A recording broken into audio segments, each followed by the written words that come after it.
L'histoire que je vais vous raconter aujourd'hui est tirée du grand film Les Aventuriers de l'Arche perdue.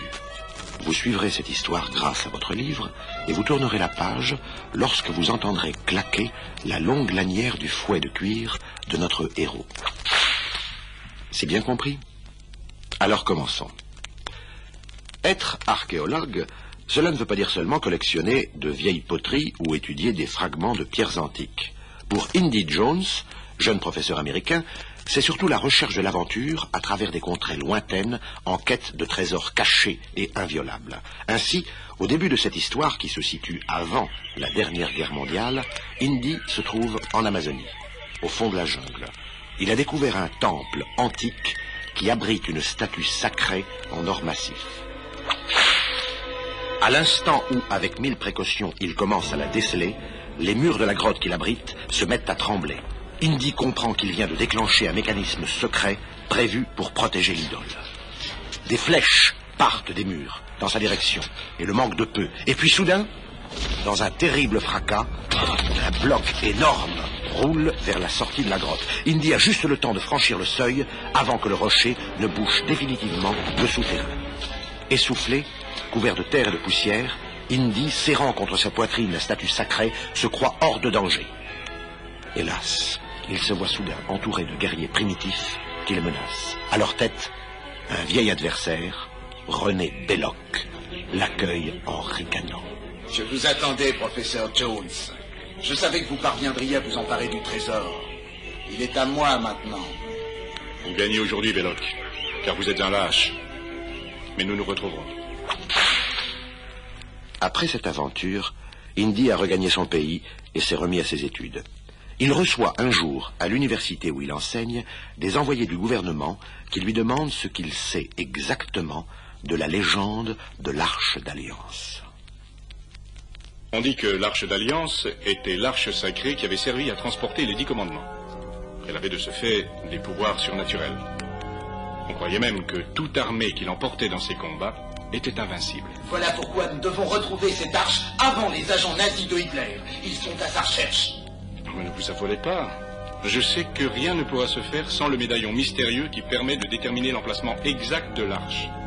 Et moi, je sais où trouver ce précieux médaillon d'or. Et voilà Indy reparti vers de nouvelles aventures. Il rejoint les Indes par avion et gagne un petit village des montagnes du Népal. C'est là que vit Marion Ravenwood, fille d'un de ses professeurs d'archéologie, aujourd'hui disparu. Indy, oh, je savais que vous reviendriez un jour. Mais vous semblez atterré, que se passe-t-il? Il faut nous aider, Marion. Je vous expliquerai. Pour l'instant, dites-moi vite où je peux trouver le médaillon de la secte de Ra découvert par votre père. C'est par lui que nous pourrons atteindre un trésor inestimable.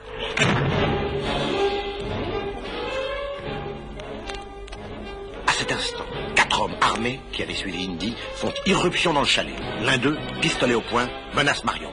Colrain, ce médaillon sera pour nous. Il nous le faut. Rapide comme l'éclair, Indy, qui ne se sépare jamais de son fouet tressé, arrache d'un coup le pistolet de la main du bandit. J'ai le médaillon sur moi, Indy. Fuyons. Marion et Indy, débarrassés de leurs poursuivants, décident de quitter le Népal sans retard pour gagner l'Égypte. Indy sait que la source même du mystère est là-bas, dans le désert qui entoure le Caire, le tombeau des âmes. C'est le lieu sacré où les archéologues situaient le dernier emplacement connu de l'Arche d'Alliance.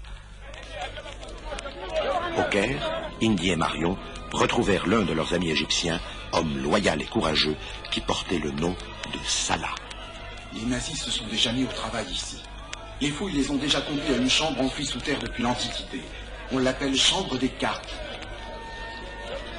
Le jour suivant, tandis que Marion et Indy traversaient un marché de la ville, 2 espions nazis, aidés par des hommes de main, essayèrent de les capturer. Indy évita de justesse leur couteau, mais Marion fut prise et jetée dans un large panier d'osier. Le panier fut balancé sur le plateau d'une camionnette, Indy tira sur le conducteur, le véhicule fit une embardée, capota et prit feu. Indy assista, impuissant, à l'explosion, sans pouvoir approcher. Selon toute apparence, Marion avait péri là, sous ses yeux. Désespéré, titubant, hagard, Indy pénétra dans un café et s'accouda à une table, dans la pénombre. À peine assis, il fut rejoint par son vieil ennemi, Belloc, toujours présent à l'instant critique. Encore vous? J'aurais dû me douter que vous aideriez les nazis. Je suis prêt à tout pour m'emparer de l'Arche et connaître sa puissance. Déterminé à devancer les nazis, Indy, vêtu en paysan égyptien, s'introduisit par ruse, aidé par Salah, dans la chambre des cartes. C'était une salle étrange, à peine éclairée par une lucarne, et dont le sol était occupé par toute une ville miniature, bâtie selon un plan très savant. Indy comprit que l'un des bâtiments était la clé de l'énigme. Il fallait le trouver. Indy fixa le médaillon au bout d'une longue perche, l'inclina selon un certain angle, sous la lucarne, et attendit que la lumière vînt le frapper. Anxieux, il se demandait s'il ne s'était pas trompé, quand un rayon de soleil traversa le cristal au centre du bijou et éclaira l'un des petits bâtiments. C'est là. Oui, c'est là la source des âmes.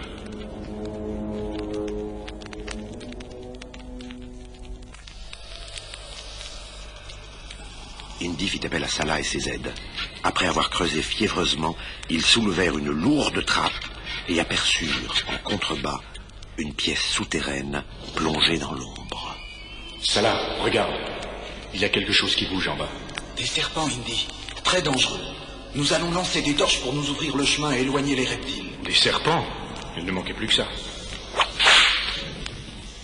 Indy et Salah finirent par atteindre un large autel de pierre. Là trônait l'arche antique que les savants cherchaient depuis des siècles.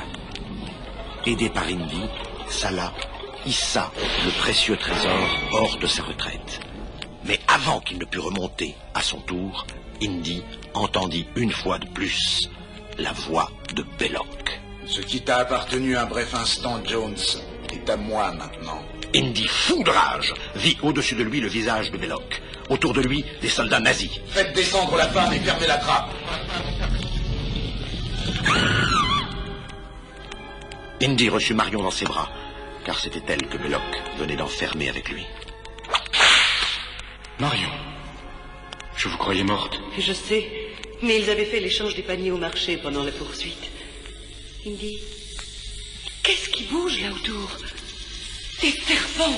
Quelle horreur! Indy, sortez-moi d'ici! Lorsque les torches cessèrent de brûler, Indy grimpa sur le socle d'une des statues géantes de pierre et dit à Marion de se préparer à fuir. Puis, s'arc-boutant contre la statue, il parvint à la renverser.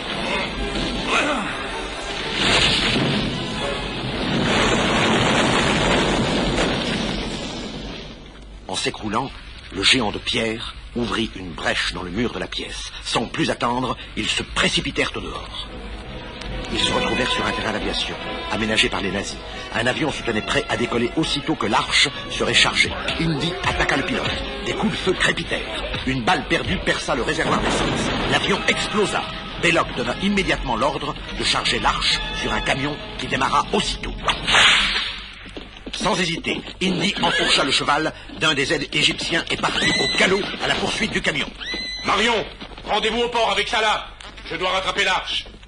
Indy parvint à sauter dans la cabine. Il assomma le conducteur et puis éjecta l'autre occupant.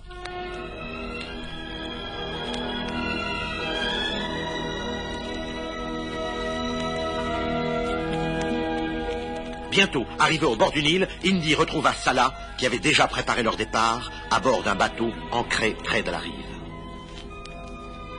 L'arche fut hissée sur le pont. Ils naviguèrent un jour et une nuit avant d'atteindre la haute mer. À l'aube, soudain, les moteurs stoppèrent. Indy, réveillé, se précipita sur le pont.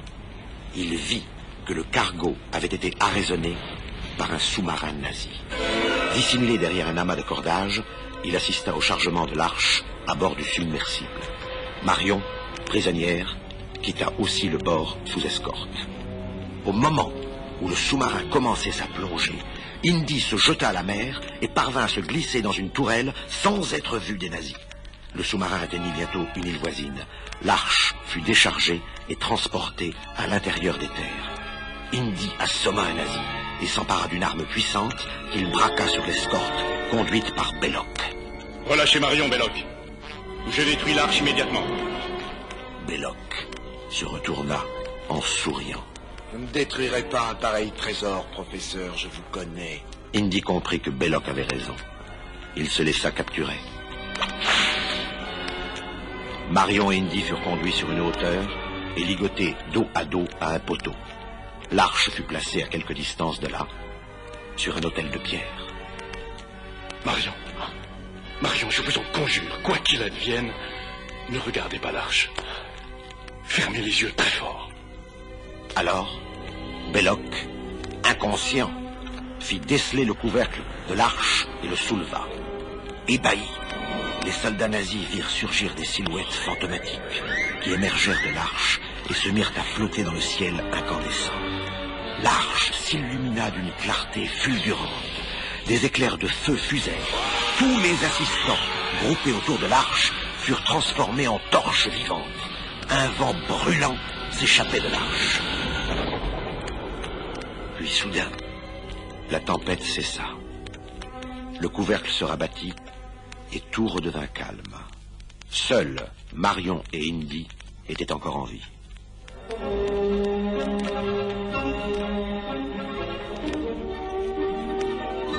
À quelque temps de là, lorsqu'il fut rentré aux États-Unis, Indy reçut les félicitations les plus chaleureuses des représentants du gouvernement. Soucieux surtout de sa mission scientifique, Indy rappela que l'arche avait été promise au musée pour permettre les recherches qu'il rêvait de faire. On lui affirma que les plus grands savants allaient bientôt s'en occuper avec lui. En fait, l'arche avait été scellée dans une caisse de bois solide avec la mention « Ultra secret, ne pas ouvrir ». La caisse gisait parmi une multitude d'autres caisses dans un dépôt inviolable qui appartenait au gouvernement.